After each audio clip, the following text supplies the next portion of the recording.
So what do you make of the moves we saw last week in China, in particular around the currency? Do you think we have much further to fall, and if so, how fast does the Chinese currency fall? Well, I think that's a huge question that everyone is wondering right now.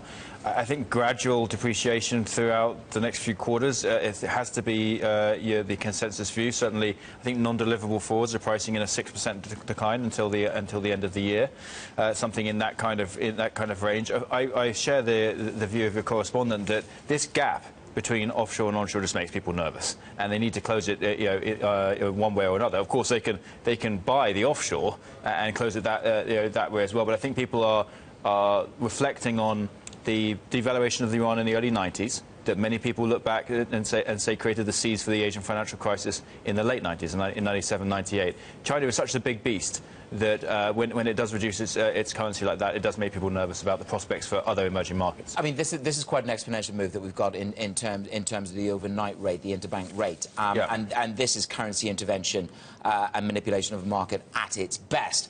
Talk to us about the contagion impact. What I've got is a chart for you of the dollar, the Asia dollar index, going back to 1998. We're breaking trends. Now, within that basket, Anna and I were looking at this, you've got CNY, which is 41%, but you've got the Hong Kong dollar, you've got the Korean won, you've got the Indonesian rupee. This is the residual impact in terms of China's actions. How much more momentum is there in terms of contagion within the region for Hong Kong, for the yuan, and those currencies? Well, I think that, firstly, let's talk about the interbank rate. I think that what we're looking at here, I spent the weekend reading up about and looking at China's, or the PBOC's balance sheet. They, I think, are going to need to do domestic quantitative easing soon to offset the domestic effects of this, which is ultimately the result of their attempts to balance the external account and try and keep the currency stable, right? Trying to hold their external currency stable is having a domestic impact, and that's partly what you see here. So I think good old-fashioned some domestic QE to alter that, hold the balance sheet stable is at the moment my initial conclusion about how to deal with that. Briefly on the ADXY.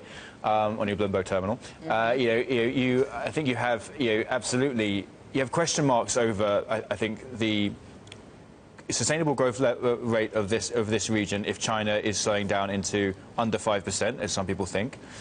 Furthermore, you have the lingering credit concerns, because you have seen a very significant credit cycle in this region, and now if you have even an average non-performing loan cycle where you wash through those banking systems, what kind of effect it has. And I see credit rating agencies looking, I believe, at Malaysia today, to be downgrading the outlook. There is a possibility that this starts to feed in itself, and you get questions over the sovereign health of some of those governments. What does domestic QE look like? What do we mean by that when we talk about that in a China context? Well, obviously, what China did in the 2000s, there was capital inflows. They had to create renminbi to buy dollars to hold down the currency. They then tried to sterilize it by selling bonds to the private sector to suck the money out of the system. Now all that's going into reverse, right? So what they're having to do to sell the dollars, when they sell the dollars, they get the renminbi back, and that nets out against the renminbi on the liability side of the balance sheet, and the balance sheet starts to fall, and that's what we're seeing. The PBOC's balance sheet is falling right now, and it's causing a domestic liquidity issue. Of course, you can just create more renminbi and buy something domestically, which is exactly what the Fed and the Bank of England and the ECB have done in different ways. And we saw, of course, stresses in the interbank market in the United States during the crisis. And what did the Fed do? It flooded the system with liquidity. So I think that a more domestically focused monetary operation by the central bank is probably where we're heading right now.